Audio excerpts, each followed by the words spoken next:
Bismillahirrahmanirrahim. Assalamualaikum warahmatullahi wabarakatuh. Alhamdulillahi rabbil alamin. Wassalatu wassalamu ala asyrafil anbiya wal mursalin wa ala alihi wa sahbihi ajma'in. Subhanaka la ilma lana illa ma 'allamtana innaka antal alimul hakim. Rabbi ishrah li sadri wa yassir li amri wahlul 'uqdatam min lisani yafqahul qawli. Amma ba'd. Wa qala Allah subhanahu wa ta'ala الذين آمنوا وعملوا الصالحات طوبى لهم وحسن مآب. صدق الله العظيم. Pertama sekali kita bersyukur kepada Allah Subhanahu wa taala kerana Allah masih lagi panjangkan umur kita dan kita dapat berada pada malam ini di satu bulan yang baik, dan kita menghampiri kepada bulan Ramadan, dan kita tidak tahu sama ada Ramadan ini Ramadan yang terakhir untuk kita ataupun tidak. Mudah-mudahan kurnia daripada Allah ini dikekalkan oleh Allah Subhanahu wa taala kepada kita dan tidak diambil, kerana perkara yang paling kita takut saat akhir kita, Allah mencabut akan kebaikan yang ada dalam diri kita, kerana yang mentakdir kita adalah Allah, yang memegang akan hati-hati kita dan jiwa kita adalah Allah Subhanahu wa taala, yang mentadbir kehidupan kita adalah Allah Subhanahu wa taala. Dan kita sebagai hamba Allah, kita tidak tahu apakah takdir kita yang seterusnya. Tetapi sebagai hamba Allah, kita berharap bahawa takdir yang baik itu sentiasa Allah kurniakan kepada kita, dan kita mohon perlindungan daripada Allah akan sesuatu ketentuan yang tidak baik atas kita, keluarga kita dan anak-anak kita. Tuan-tuan yang dirahmati oleh Allah Subhanahu wa taala, Allah Subhanahu wa taala menyatakan dalam surah Ar-Ra'd ayat yang ke-29, orang-orang yang beriman dan beramal saleh beroleh kebahagiaan yang amat menggembirakan dan tempat kembali yang sebaik-baiknya. Allah kurniakan kepada orang yang beriman dan beramal saleh ini satu kebahagiaan yang Allah tak kurniakan kepada orang lain. Sebab itu tuan-tuan, apa yang kita buat dalam hidup kita ini, kita berharap supaya kita dapat berada di satu tempat yang dinamakan at-taqwa, muttaqin itu, ahlut tuqa, orang yang bertakwa kepada Allah. Kerana apa tuan-tuan? Kerana di dalam Al-Quran Allah menyatakan kepada kita orang bertakwa sahaja yang Allah janjikan kepada mereka ketenangan dalam dunia dan akhirat. Ada masalah diselesaikan, rezekinya dicukupkan oleh Allah. Allah janjikan akan ilmu pengetahuan. Allah janjikan kepada orang yang bertakwa ini syurganya. Tuan-tuan, jika kita tidak berusaha untuk menuju kepada ahlu tuqa, orang yang bertakwa kepada Allah, kita akan berasa kerugian nanti. Sebab itu puasa Allah didik kita supaya jadi orang takut. Semayang Allah didik kita jadi orang takut. Zakat Allah didik kita jadi orang takut. Semua Allah didik kita supaya kita jadi hamba yang bertakwa kepada Allah. Sebab itu orang yang bertakwa sahaja yang besok dia tak jumpa neraka. Dia tak jumpa neraka, tuan-tuan. Orang lain semua dihisap oleh Allah, orang takwa saja dia akan tunggu dah di pintu pagar syurga Allah. Sehingga malaikat bertanya kepada mereka, kalian ni siapa? Orang yang bertakwa akan menjawab, akulah daripada umat Muhammad sallallahu alaihi wasallam. Lalu malaikat bertanya, orang lain kena hisap, kenapa kamu duduk sini? Mereka, orang yang bertakwa ini berkata, kami dalam dunia dulu kami takutkan Allah. Dalam dunia dulu kami berusaha untuk jadi orang takutkan Allah. Jadi sekarang kami menerimalah akan janji daripada Allah. Tuan-tuan, umur kita hampir 60, hampir 70, hampir 80. Berjaya tak kita jadi orang yang takut kepada Allah? Kita dah belajar, kita dah beramal, tapi berjaya atau tidak kita jadi orang yang takut kepada Allah? Kita tengok dalam Quran sifat orang yang takut dengan Allah, bahagian orang yang takut kepada Allah. Kalau kita tidak berjaya, tuan-tuan, kita berusaha. Ilmu yang ada pada kita sebenarnya, tuan-tuan, untuk bawa kita jadi orang takut dengan Allah. Kita beramal, semayang, puasa, zakat, sebenarnya supaya kita dapat duduk tempat takut kepada Allah. Kita belajar tauhid, fiqh, tasawuf, ilmu apa pun, ilmu alat, nahwu, saraf, apa ilmu, tuan-tuan, supaya kita dapat takut kepada Allah. Kita belajar ilmu hadis untuk takut dengan Allah. Kita belajar ilmu Quran untuk takut kepada Allah. Ini sebenarnya, tuan-tuan, kalau kita kata aku belajar supaya aku nak jadi alim, tuan-tuan, Allah sebut dalam Quran, orang alim ini adalah orang yang takut kepada Allah, bukan orang yang banyak ilmu dia. Orang alim pada Allah, innama yakhsyallaha min ibadihil ulama.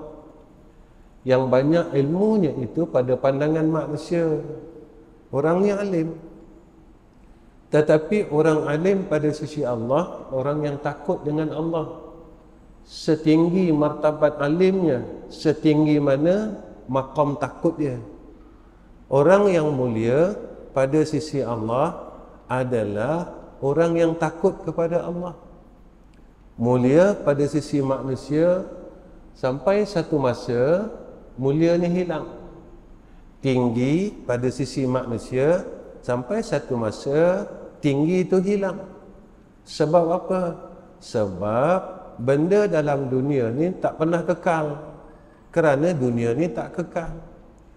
Tapi akhirat, kurniaan akhirat, anugerah akhirat kekal sampai bila-bila, sampai akhirat besok. Kita tengok kemuliaan ulama-ulama yang mendapat kurniaan akhirat kekal. Imam Syafi'i sampai sekarang kita sebut-sebut. Imam yang 4 sampai sekarang kita sebut-sebut. Sahabat Nabi sampai sekarang kita sebut-sebut. Wali-wali Allah sampai sekarang kita sebut-sebut. Nabi Muhammad sampai sekarang kita sebut-sebut kisah mereka. Kerana apa? Kerana mereka mendapat kemuliaan yang hakiki, mendapat ketinggian yang hakiki, iaitu kemuliaan, kepujian daripada Allah. Sebab itu tuan-tuan, jika apa yang kita buat, kita tak boleh menuju ke arah ketakwaan. Takwa ni kita selalu dengar. Tengah hari tadi pun kita dengar lagi. Usikum wa iyaya bittaqwallah. Jumaat tadi. Tiap-tiap minggu. Kenapa tiap-tiap minggu? Kita diwasiatkan dengan wasiat takwa. Kita tak diwasiatkan pun dengan wasiat ilmu. Sebab apa?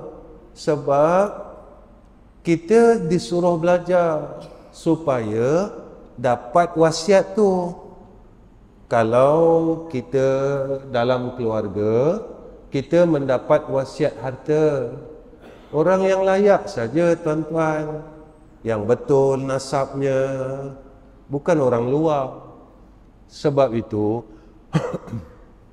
orang yang dapat wasiat yang daripada khatib tiap-tiap minggu ni orang yang layak.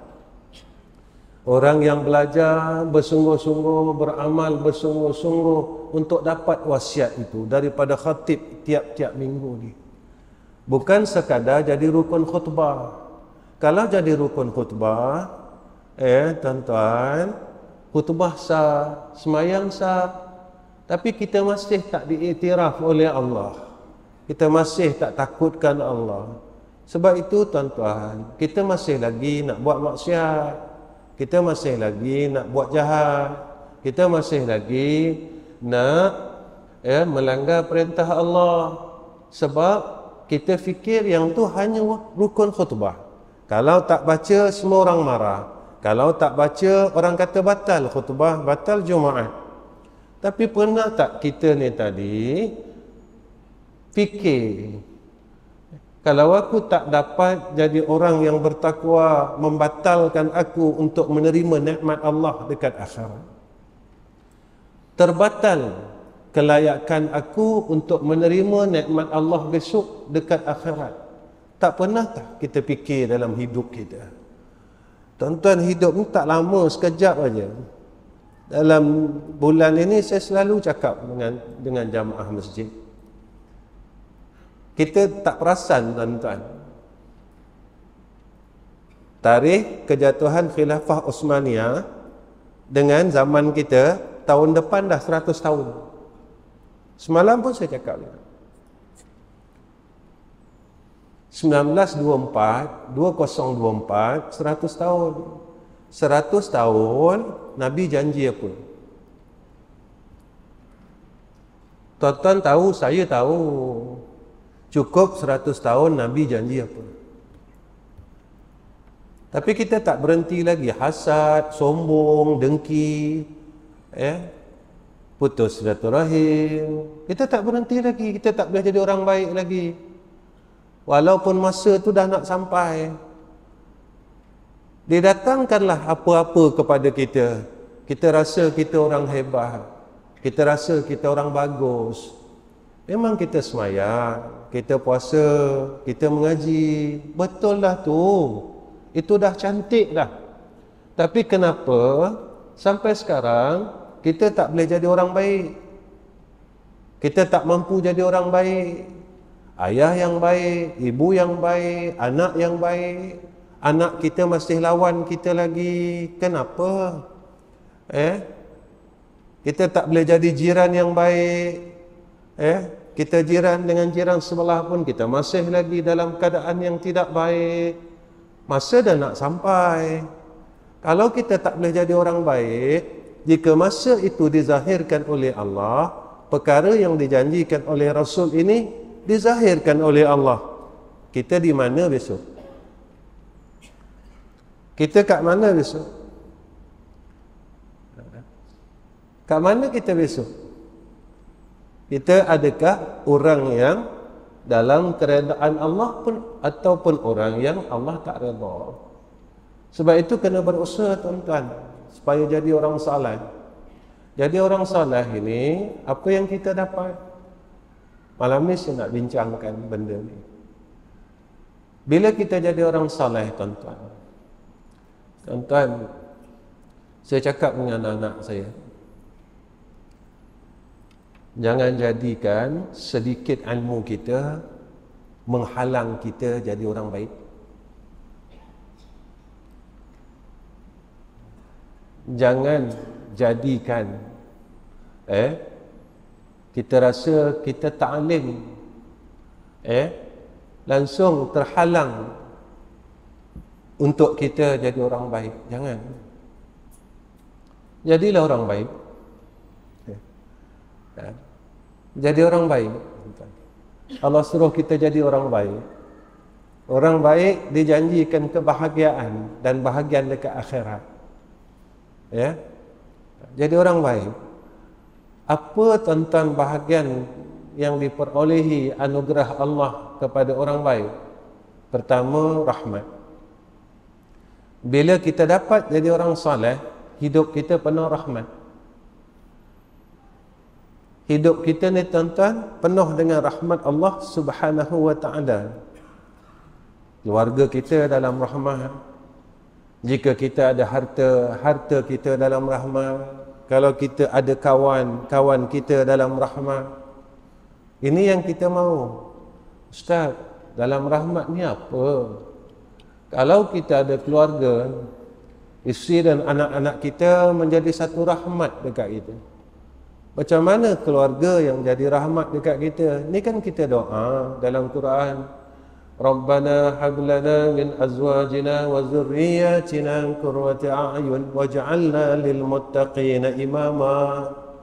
Kita tengok isteri kita, sejuk tak mata hati kita? Kita tengok anak-anak kita, sejuk tak mata hati kita? Ni kata rahmat. Tapi kalau kita ada isteri tak jadi rahmat, tak sejuk mata hati kita. Kita ada anak-anak, tapi anak-anak tak boleh sejukkan mata hati kita. Maka tidak ada rahmat dalam keluarga kita.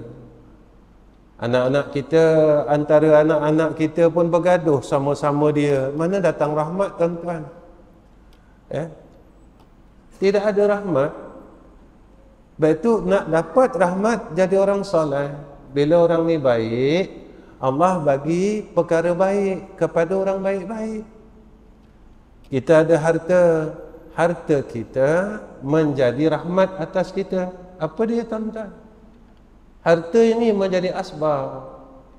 Kita boleh buat baik. Kita boleh buat baik. Dengan harta ni boleh buat baik. Biar dalam rahmat, jangan dalam istidraj. Macam mana? Bila kita ada harta, kita mula sombong dengan harta kita. Kita rasa inilah milik kita yang hakiki. Salah. Besok balik kita miskin. Besok balik kita miskin. Tak ada apa-apa pun. Dalam dunia ni kita kaya raya, balik miskin. Sebab kita tak gunakan harta kita untuk menjadi harta akhirat. Kalau kita ada pangkat, sama ada pangkat dunia atau pangkat akhirat, tapi tak jadikan, tuan-tuan, untuk kita dapat rahmat Allah. Bila mati, orang lupa pangkat kita. Tuan-tuan, dalam dunia orang panggil saya ustaz, tuan-tuan. Tapi kalau lepas mati, orang lupakan saya, tak guna, tuan-tuan. Tak guna. Orang lupakan kita.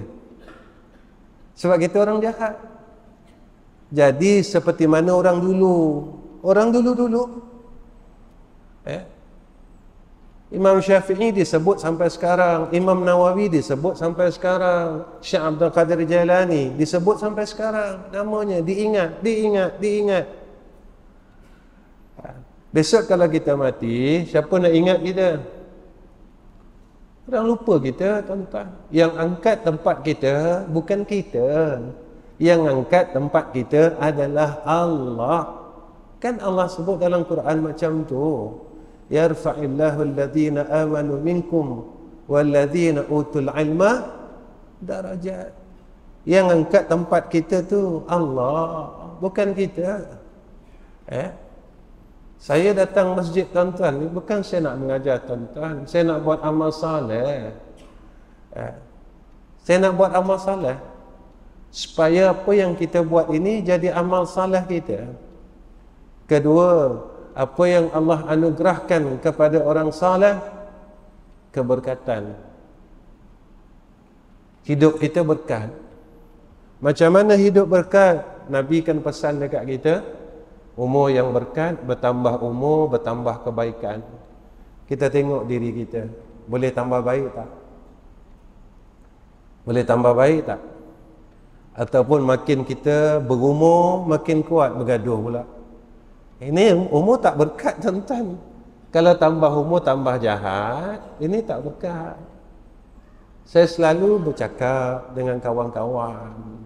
Saya kata, kita memang semayang, hukum semayang tak tolak, hukum puasa tak tolak, hukum zakat tak tolak. Tapi bila sampai nak kahwinkan anak, kita tolak hukum Tuhan.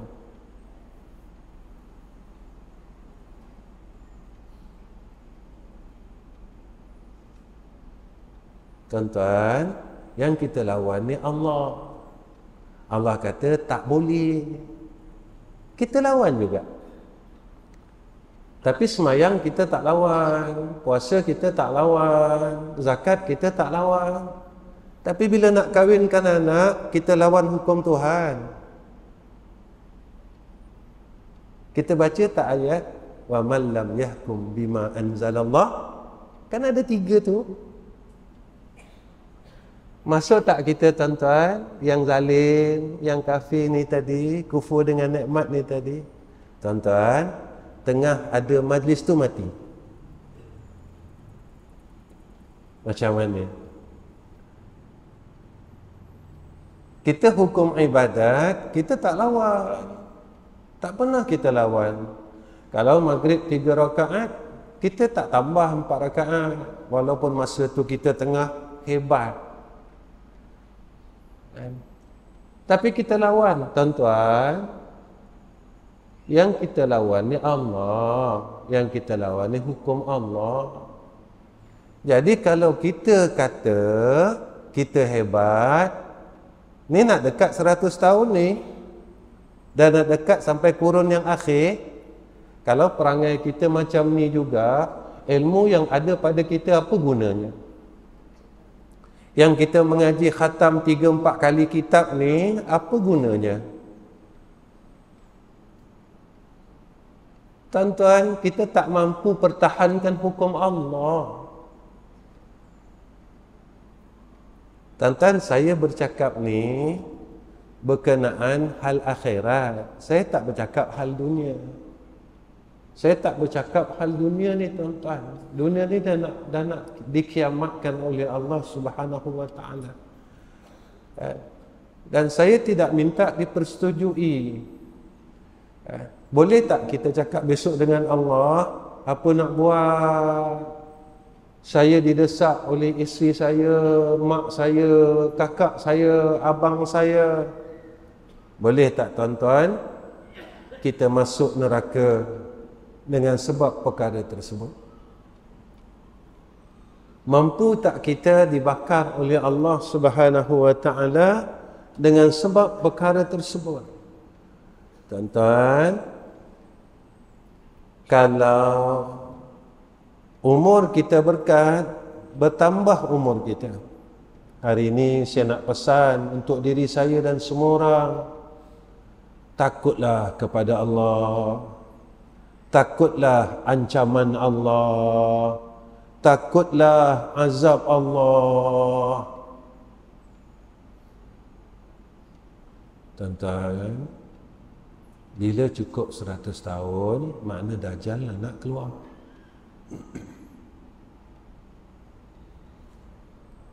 Semalam saya mengajar di Masjid Bangga Peradung, saya mengajar kitab hikam.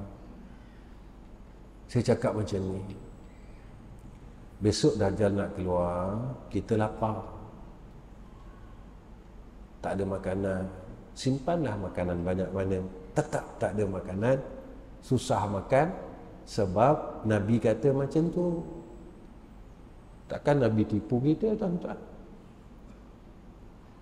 Tapi ada satu je orang selamat. Siapa dia?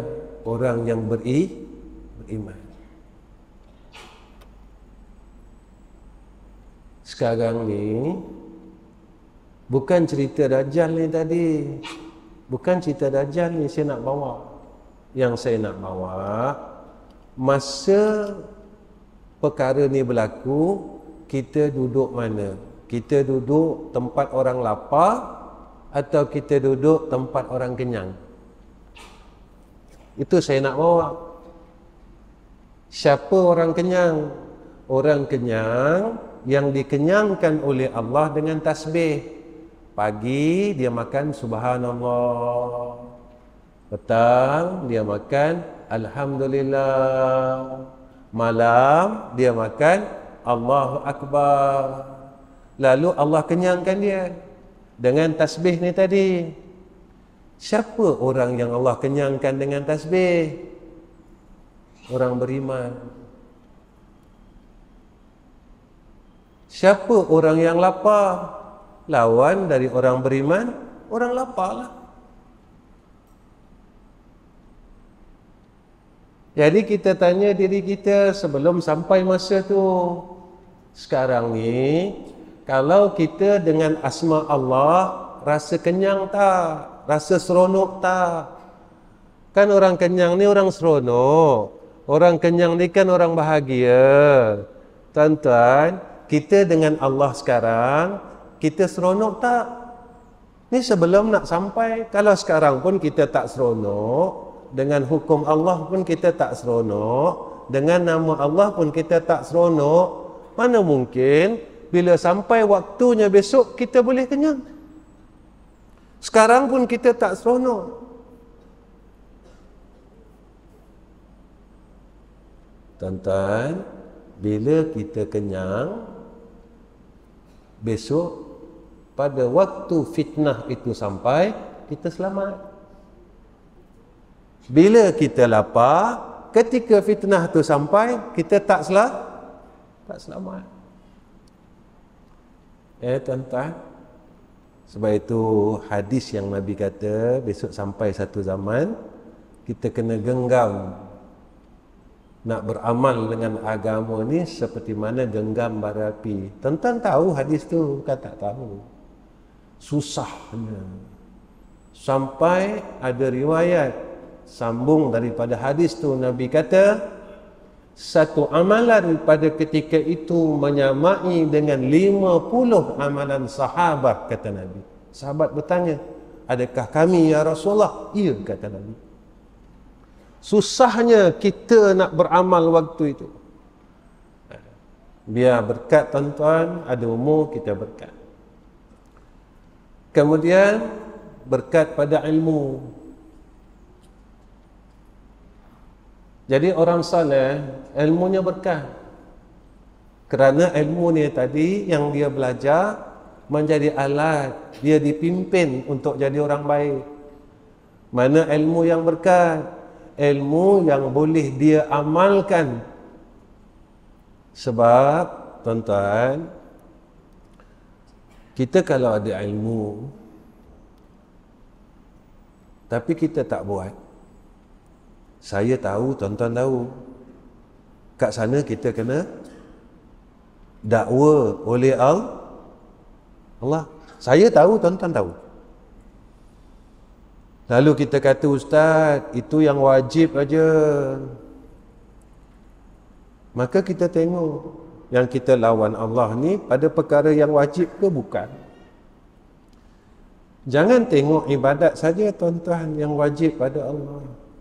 Tengok pada amalan kewajipan, pada amalan batiniah. Tinggalkan sombong tu wajib. Tinggalkan hasad ni wajib. Tinggalkan dengki ni wajib. Tuan-tuan, kita nak cakap lemah ni sampai bila? Saya lemah Ustaz. Sampai bila nak cakap macam tu? Satu. Kedua, agak-agak alasan saya lemah ni Allah terima tak? Dah 40 tahun cakap alasan saya lemah. Saya lemah. Allah terima tak alasan ini besok dekat yaumul akhirah? Kemudian antara yang Allah anugerahkan kepada orang saleh iaitu i'anah, pertolongan. Bila kita berusaha jadi orang baik, Allah akan kurniakan kepada kita pertolongan. Apa pertolongannya? Allah beri kemudahan. Pertolongan paling kita harapkan apa dia tuan-tuan? Iaitu pertolongan ketika kita nak mati. Ada Nabi sebut tentang hadis mati ni. Datang malaikat maut orang saleh ni tuan-tuan, malaikat maut dia berupa seorang pemuda yang cantik dan Allah membantunya menolong orang yang saleh ini, kata Nabi, mengucap 2 kalimah syahadat. Ini pertolongan yang paling kita mahukan. Ustaz, nak jadi baik susah. Memanglah tuan-tuan, syurga ni susah. Syurga ni susah. Tuan-tuan, masa Nabi sebarkan Islam tu senang ke susah? Senang ke susah? Susah. Kita suruh amal aja. Suruh amal aja. Ibadat Islam, perkahwinan Islam, kehidupan Islam, jinayah Islam. Suruh amal aja tuan-tuan. Pun kita berdalih.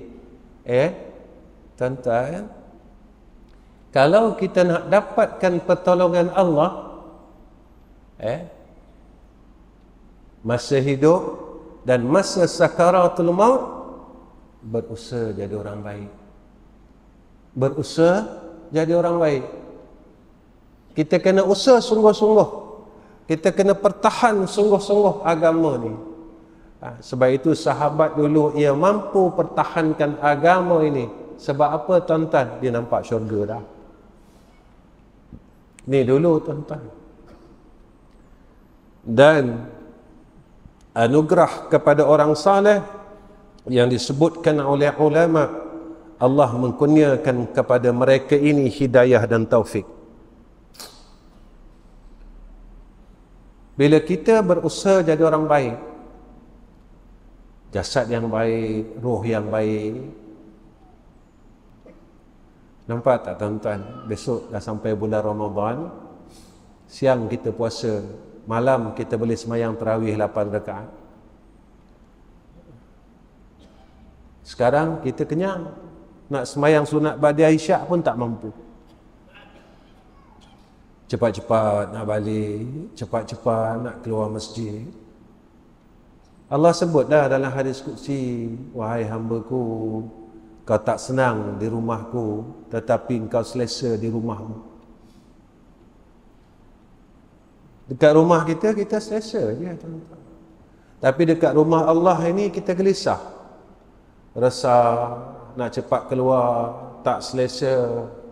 Padahal rumah Allah ini lebih selesa. Ada aircon, ada kipas besar. Rumah kita panas. Tapi kita selesa tuan-tuan. Dengan rumah Allah ini kita tak selesa. Tuan-tuan, sebab itu kita mohon hidayah dan taufik Allah. Itu bila kita sebenarnya, apabila kita ini tuan-tuan, Allah tak pilih kita dan tak beri kita hidayah dan taufik, tatkala itulah tuan-tuan kita tak beroleh kebaikan demi kebaikan. Sebab itu tuan-tuan, kata Imam An-Nawawi rahimahullahu ta'ala, Imam Nawawi sebut tanda orang yang dapat taufik daripada Allah ada beberapa tanda. Apa dia tuan-tuan? Yang pertama kata Imam Nawawi rahimahullahu ta'ala, dia sentiasa menjaga akan kehadiran hudur hati dia, sama ada waktu dia seorang, sama ada waktu dia ramai-ramai. Sentiasa dia tak lupa Allah Ta'ala. Dia seorang dia tak lupa Allah, dia ramai-ramai pun dia tak lupa Allah. Kenapa pentingnya tak lupa Allah? Makan ingat Allah, sembahyang ingat Allah, jalan ingat Allah, berkahwin ingat Allah, berbelanja ingat Allah. Kenapa perlu ingat Allah? Sebab semua yang kita buat Allah akan tanya. Berniaga ingat Allah, kerana apa yang kita buat Allah akan tanya. Tak lepas tuan-tuan, sebab kiraman katibin kat sebelah ni malaikat. Kita kalau lupa Allah, kita tak akan takut dengan Allah Ta'ala. Ni semua malaikat tanya. Besok Allah tanya, ni nak lepas mana? Ni dua ni nak lepas mana? Kita takkan mampu tuan-tuan. Sebab itu Imam An-Nawawi rahimahullahu ta'ala sebut kepada kita, orang yang dapat taufik Allah adalah orang yang sentiasa menjaga hudur hatinya, sama ada dia seorang, dia ramai-ramai. Tuan-tuan, kita ni cuma perasan tak perasan. Tuan-tuan tengok, tuan-tuan yang mau balik umrah kan, apa jadi sekarang dekat Madinah? Tuan-tuan tengok sungai yang dekat Bukit Uhud tu, dah ada air tuan-tuan.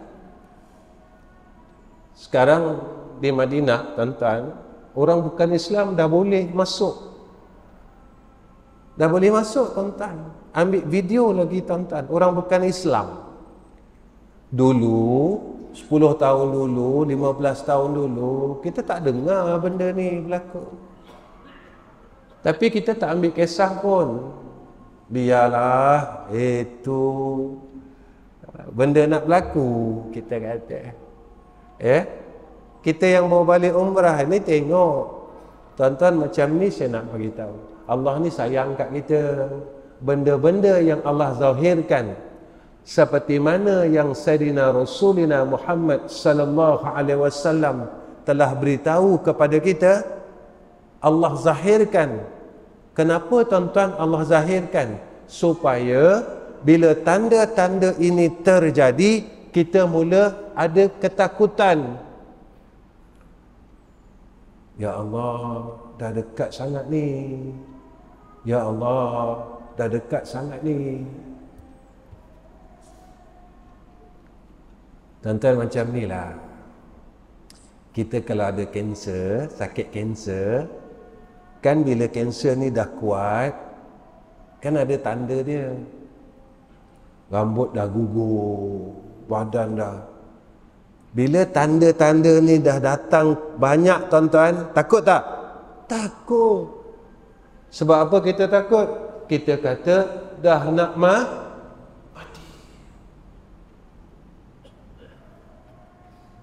Begitulah alam ni. Allah bagi tanda, bagi tanda, bagi tanda. Rupanya alam ni dah dekat nak dimatikan oleh Allah.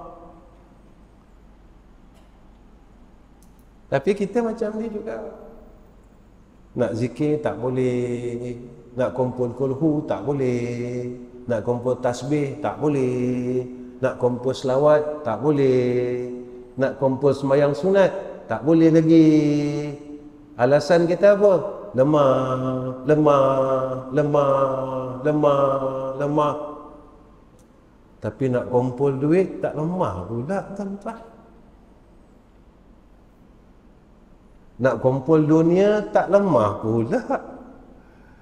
Nak kumpul harta tak lemah pula.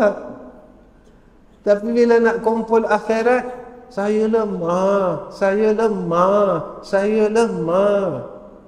Tuan-tuan, peluang yang Allah beri dekat kita selama ni semuanya untuk akhirat, bukan untuk dunia. Tak.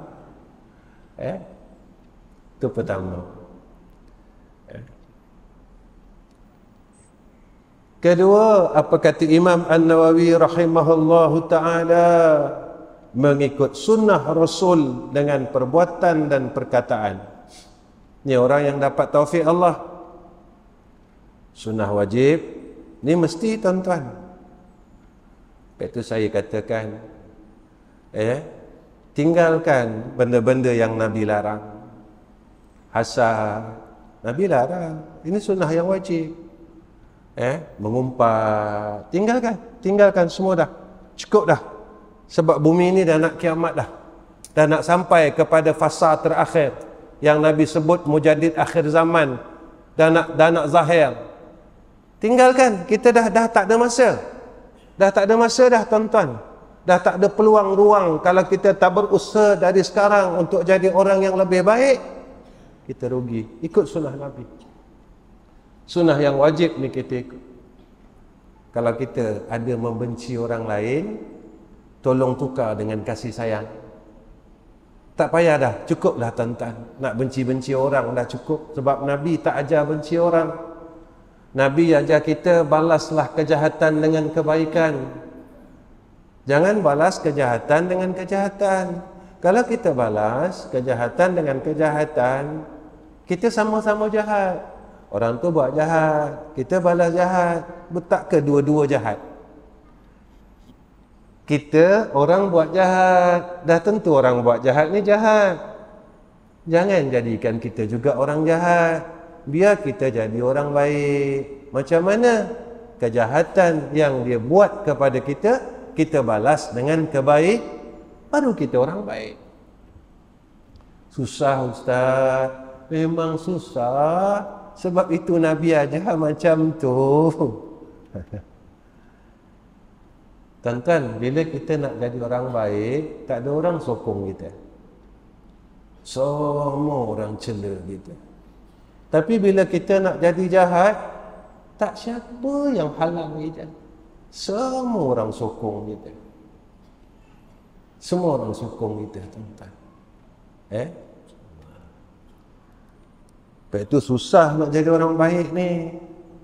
Tuan-tuan yang dikasihi oleh Allah Subhanahu wa ta'ala. Yang ketiga, apa kata Imam An-Nawawi rahimahullahu ta'ala, iaitu orang yang mendapat taufik dan hidayah Allah, maka bersih pergantungannya kepada Allah, dan Allah hindarkan pergantungannya selain Allah. Yang ini susah. Yang ini susah, tuan-tuan. Boleh tak kita hilangkan pergantungan kita? Kita serah betul-betul dengan Allah Subhanahu wa ta'ala.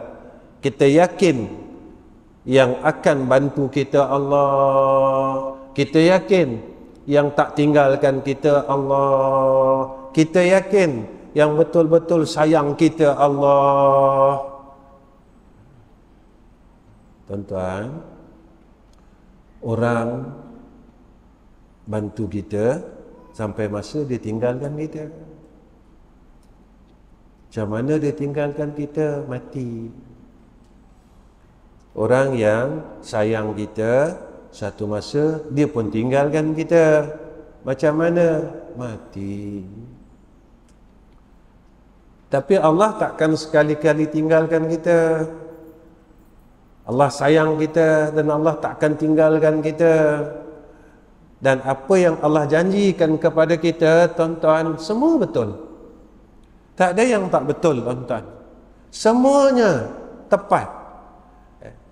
Tuan-tuan, sebelum saya datang ke Terengganu ni, saya mengajar kat Putrajaya. Jadi sahabat-sahabat di Putrajaya tanya saya, Ustaz, macam mananya madrasah Ustaz? Madrasah Ustaz ni macam mana? Dia kata, tak ada yuran, tak ada apa. Tapi dah dekat 40 tahun berjalan elok. Kan saya pernah cerita dengan tuan-tuan kan, duit ikan saja sekarang tuan-tuan, sebab harga barang naik, duit ikan saja 30,000 tuan-tuan. Itu baru duit ikan. Sekarang tuan-tuan, 2 sekolah ini madrasah kena siapkan hampir 80,000 dah sekarang. Tuan-tuan pun tahu perangai saya. Saya bukan jenis apa war-warkan sangat madrasah. Yuran pun tak ada, RM1 pun tak ada. Orang bagi ambil, orang tak bagi diam. Tuan-tuan, saya cerita dengan jamaah Putrajaya. Allah tolong saya bukan sekali. 40 tahun ini Allah tunjukkan kebesarannya. 40 tahun tuan-tuan, Allah tunjukkan kebesarannya kepada kami. Segi akal saya, segi akal tuan-tuan, kalau tak ada dana, tak ada aset, sekolah dah tutup. Macam mana nak belikan, macam mana nak bayar api, macam mana nak bagi sagu hati, macam mana nak itu, nak ini. Duit sampah sahaja tuan-tuan setahun hampir 8,000 ke 9,000. Tuan-tuan tak apa, buang sampah tak kena bayar. Saya kena bayar. Saya swasta. Saya bagi tahu dengan jamaah di masjid tersebut, Allah tunjukkan saya kebesarannya selama 40 tahun saya buka madrasah ini. Takkan saya tak percaya lagi tuan-tuan. 40 tahun lama tuan-tuan. Takkan saya nak buang pergantungan saya selain daripada Allah. Takkan saya nak bergantung dengan manusia. Sebab Allah tunjukkan dah 40 tahun. Tak pernah tak makan. Tak pernah, Alhamdulillah, tak pernah lah tuan-tuan. Alhamdulillah. Tak pernah. Ni kata kebesaran Allah. Allah janjikan semua dalam Quran kan tuan-tuan. Semua kan ada dalam Quran. Kalau kamu nak ni, buat macam ni. Kalau kamu nak ni, buat macam ni. Kalau kamu nak ni, buat macam ni. Ini janji Allah. Tuan-tuan, Allah janji tak pernah mungkir. Manusia janji pernah mungkir. Ini yang saya pegang tuan-tuan. Ini saya pegang selama ni. Ini yang saya ambil selama ni. Ini yang saya amalkan selama ni. Kata almarhum dulu pesan dengan saya. Almarhum kata, pegang pada yang tak mati-mati. Jangan pegang pada yang menerima mati. Kita belajar tauhid, dia kata. Kita belajar tauhid bukan nak tahu tauhid. Kita belajar tauhid sebab nak mentauhidkan Allah. Kita belajar tauhid bukan nak tahu ilmu tauhid. Kita belajar tauhid sebab nak mentauhidkan Allah. Ini dulu almarhum tuan-tuan. Almarhum dulu tuan-tuan, almarhum orang tua saya, Ustaz Ghazali Hasbullah, dia guru tauhid, guru sifat 20 ni. Dia pesan dengan saya, aku ajar sifat 20 ni supaya engkau boleh mentauhidkan Allah, bukan tahu tauhid. Kalau kau tahu ilmu tauhid, kau lawan Allah, buat apa dia kata? Mana tauhid engkau? Mana ilmu tauhid engkau? Kita belajar tuan-tuan khatam 3-4 kali sifat 20, tapi kita tak boleh mentauhidkan Allah. Apa guna ilmu tauhid kita?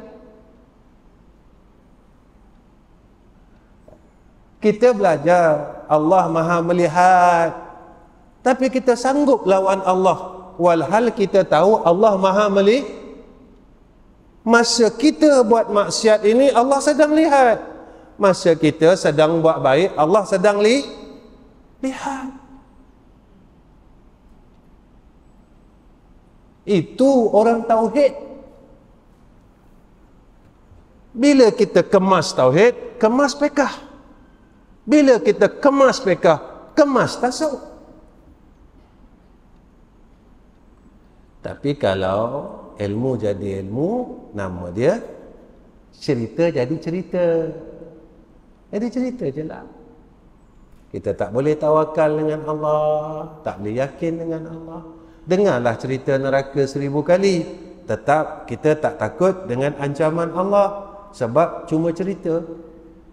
Macam baru ni kan kita sambut Isra Mi'raj. Maka guru kita cerita, Nabi tengok syurga, teringin tak? Kita dengar cerita, Nabi tengok neraka, takut tak? Dah berapa puluh kali dengar cerita neraka. Apa kesannya pada kita? Udah berapa kali dah dengar cerita syurga. Apa kesannya pada kita? Kalau tak ada kesan, tuan-tuan hati-hati. Kalau tak ada kesan, hati-hati. Ni je tuan-tuan, tak susah pun. Kemudian kata Imam Nawawi, orang yang dapat taufik syukur dengan pemberian Tuhan. Dia syukur dengan pemberian Tuhan. Macam mana syukur? Dapat umur, buat baik. Dapat tubuh badan, buat baik. Ada mata, buat baik. Ada telinga, buat baik. Ada mulut, buat baik. Jangan buat jahat. Kalau buat jahat, nama dia kufur nikmat. Ada mulut, buat jahat, kufur nikmat. Ada telinga, buat jahat, kufur nikmat. Saya pesan dengan kawan-kawan, kita ni tuan-tuan, bawa kereta, nak tinggal dengar lagu pun tak boleh. Macam mana?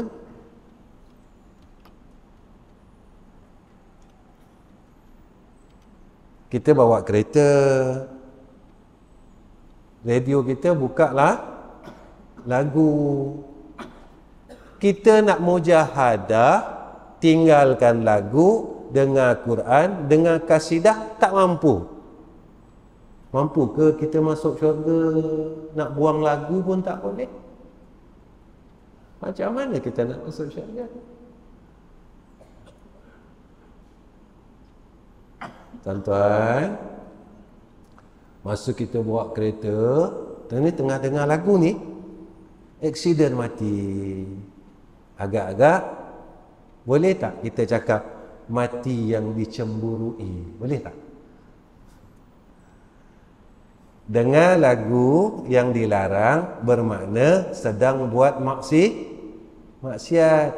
Ketika sedang buat maksiat mati, boleh tak kita cakap husnul khatimah? Kenapa Ustaz cakap macam ni? Sebab dah nak sampai kurun yang terakhir. Itu aja. Saya dah tak ada masa dah tuan-tuan nak cerita sah batal, sebab ramai yang cerita sah batal. Dah tak ada masa dah. Dah tak ada masa dah tuan-tuan. Dah tak ada masa dah. Kita sekarang masa kita ajak orang balik semua kepada Allah Subhanahu wa taala. Apa yang ada pada kita ni jadi alat untuk kita kembali kepada Allah. Tak kisahlah alat kita nak pergi ni. Kalau ada kereta besar, pergilah dengan kereta besar. Kalau ada motor yang buruk, pergilah dengan motor yang buruk. Apa pun alat yang ada pada kita, baliklah kepada Allah, sebab kita sudah tidak ada masa lagi. Kita sedang berada di hujung-hujung zaman. Tak ada masa. Tuan-tuan, saya nak berhenti dah. Dah nak berhenti dah 8.50. Jadi saya berhenti boleh? Ni demokrasi ni.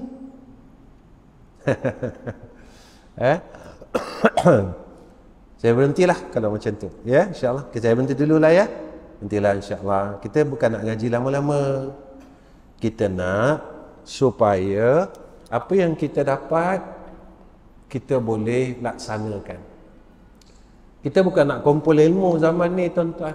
Ilmu yang ada pada kita cukuplah untuk kita dapat bezakan yang ni salah, yang ni betul. Contohnya apa? Lepas sembahyang isyak ni, kita terus balik. Ni tak betul ni. Jadi lepas sembahyang isyak ni, aku kena sembahyang sunat dulu ba'da isyak. Ini baru betul. Kalau aku terus balik, ni salah ni. Kenapa salah? Dah nak sampai fasa yang terakhir, aku ambil ringan-ringan lagi pula. Lagi dah dekat sampai kurun yang terakhir, aku masih lagi ambil ringan pula. Salah ni, tak betul ni. Ini ilmu yang sepatutnya ada pada kita. Ilmu ini dapat membezakan yang mana hak, yang mana batil. Kan ini yang kita belajar. Tapi ilmu yang ada pada kita tak boleh nak bezakan yang ni betul, yang ni tak betul, yang apa kita buat ini tak betul ni. Kita masih ikut benda yang tidak betul dalam hidup kita, rugilah. Ya tuan-tuan, sama-sama ya. Saya pun nak usaha jadi orang baik. Saya ajak semua sahabat-sahabat kita sama-samalah. Mana tahu ya, ada kesempatan dan ada peluang yang Allah masih berikan kepada kita lagi, dan Allah pilih kita. Ya, kita selamat dengan fitnah akhir zaman ini. Ya, dan kita tengok sekarang pun fitnah belum rasa tuan-tuan. Fitnah nak buat kerja agama ni dah susah sekarang. Takkan kita masih tak nampak? Saya bukan nak cerita dengan isu ni tak nak cerita. Tapi yang saya nak cerita, tanda yang Nabi sebut ni mula jadi sikit berlaku. Ni yang saya takutkan. Jadi cukuplah setakat ni pertemuan saya dengan tuan-tuan.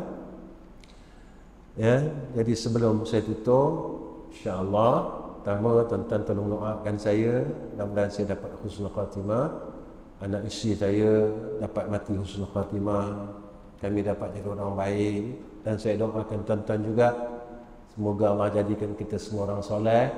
Allah berikan kepada kita husnul khatimah. Allah beri kekuatan pada kita untuk beramal dengan agama Allah, mempertahankan agama Allah sehingga kita gugur sebagai seorang yang syahid insya-Allah. Yang keduanya tuan-tuan, saya nak bercerita tentang madrasah kita yang di Kampung Gemuruh. Sebelum ini tuan-tuan, saya tak ada nak ceritakan seperti malam ni, tapi sahabat-sahabat yang terlibat dengan pusat dakwah Darul Atik Kampung Gemuruh dinasihatkan saya, Ustaz kena beritahu semua orang, kata dia. Ya, sebab apa?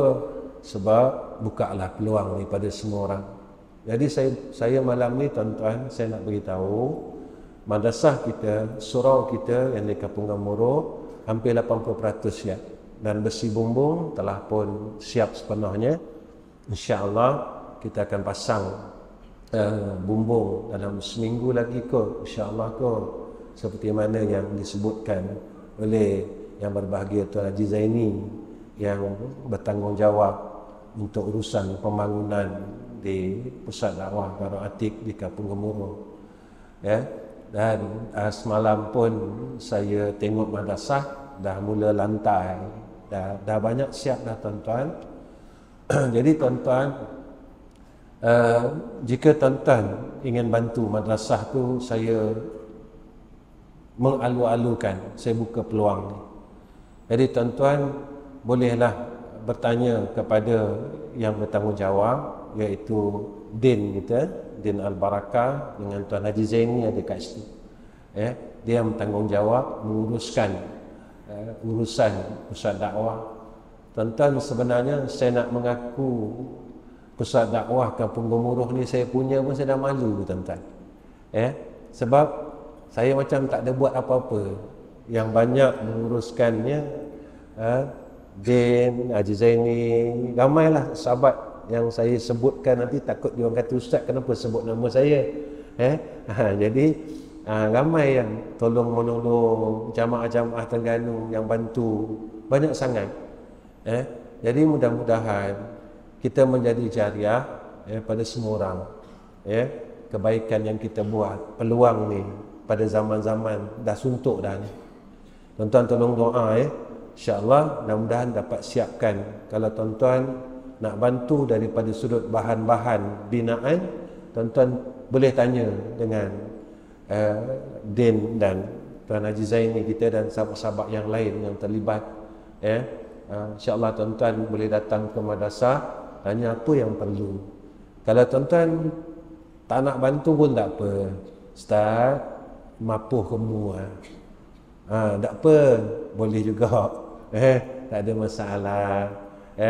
Cuma saya harapkan rahmat Allah tu je.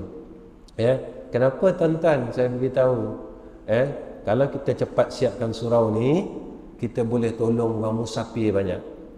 Jadi tuan-tuan pun tahu, madrasah kita di edisi ni laluan utama nak ke Kelantan.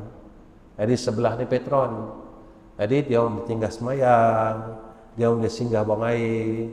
Tuan-tuan, bantu orang, besok kat sana Allah mudahkan urusan kita. Percayalah. Sebenarnya dengan sebab harga barang yang terlalu tinggi, kos tu dah jadi melonjak. Dia ikut apa yang disebutkan oleh berbahagia Tun Haji Zaini, untuk siap keseluruhannya kita perlukan hampir 400,000, untuk siap semualah tuan-tuan, dengan mikrofon, dengan semua siap lah. Bukan maknanya siap macam tu, siap dengan kapet dalam, dengan aircon dia, dengan lampunya, semualah siap maknanya. Bukan siap tak siap. Jadi kesiap seluruhnya. Tuan-tuan tolong doa, dan jika malam ni tuan-tuan ingin bantu, dan tuan-tuan boleh jumpa dengan Din dan Tuan Haji Zaini, dan juga tabung yang disediakan. Saya mengalu-alukan sangat, supaya kita cepat boleh bantu semua orang. Sebab surau itu bukan hanya untuk kegunaan madrasah, tapi kita buka untuk kegunaan musafir. Musafir yang lalu lalang, mereka boleh guna surau tu untuk anak-anak diorang nak mandi, nak rehat, nak tidur, gunalah. Sebab mudah-mudahan jadi jariah saya, jadi jariah semua orang. Itu je. Sebab apa tuan-tuan? Masa dah hujung, inilah kesempatan kita buat baik. Jadi saya nak buat baik, walaupun besok jika bangunan-bangunan yang lain saya tak sempat siapkan, mungkin ini menjadi jariah kepada semua umat Islam besok. Dan tuan-tuan yang pernah bersama-sama dengan saya, mudah-mudahan besok kalau kita mati, dia mengalir terus di dalam liang lahat kita, dalam kubur kita, insya-Allah. Itu doanya. Ya tuan-tuan, mudah-mudahan apa yang kita buat Allah terima. Tu je. Kita nak Allah terima. Kita tak nak apa yang kita buat Allah tak terima. Tu je. Sampai sini je tuan-tuan. Wa akhir kalam. Assalamualaikum warahmatullahi wabarakatuh. Bismillahirrahmanirrahim. Alhamdulillahirabbil alamin. Wassalatu wassalamu ala asyrafil anbiya'i wal mursalin wa ala alihi wa sahbihi ajma'in. Ya Allah, Ya Rahman, Ya Rahim. Ya Allah, pimpinlah akan hidup kami ni, Ya Allah, ke jalan Kau yang Kau redha. Pimpinlah hidup isteri dan anak-anak kami, Ya Allah. Pimpinlah akan hidup seluruh keturunan kami, Ya Arhamar Rahimin. Ya Allah, kami mohon hidayah dan taufik-Mu atas perkataan kami, atas amal badan kami, dan juga berilah taufik dan hidayah atas ruh kami, Ya Zal Jalali wal Ikram. Ya Allah, pelihara kami daripada fitnah akhir zaman ini, Ya Allah. Kami tak mampu, tolonglah. Kami tak mampu menghadapinya, Ya Allah. Beri kami kekuatan, Ya Allah. Tolonglah, tolonglah, tolonglah, tolonglah, Ya Allah. Ya Arhamar Rahimin. Ya Allah, jangan Kau jadikan kami dan keluarga kami di kalangan orang yang gagal pada sisi Engkau, Ya Allah. Ya Allah, jadilah kami akan hamba orang yang berjaya di dunia dan di akhirat. Ya Allah, Ya Allah, Ya Allah, Ya Zal Jalali wal Ikram. Berkatkan hidup kami, Ya Allah. Angkatlah masalah kami, Ya Allah. sihatkanlah penyakit kami ya Allah. Begitu juga keluarga kami, anak-anak kami, isteri kami ya Arhamar Rahimin. Ya Allah, jika masih ada kebencian dalam hati kami pada saudara-saudara kami ya Allah, maka kau tukarkanlah kebencian ini kepada kasih sayang ya Zal Jalali wal Ikram. Ya Zal Jalali wal Ikram. Ya Zal Jalali wal Ikram. Wa sallallahu ala Sayyidina Muhammad wa ala ali Sayyidina Muhammad walhamdulillahi rabbil alamin. Taqabbalallahu minna wa minkum.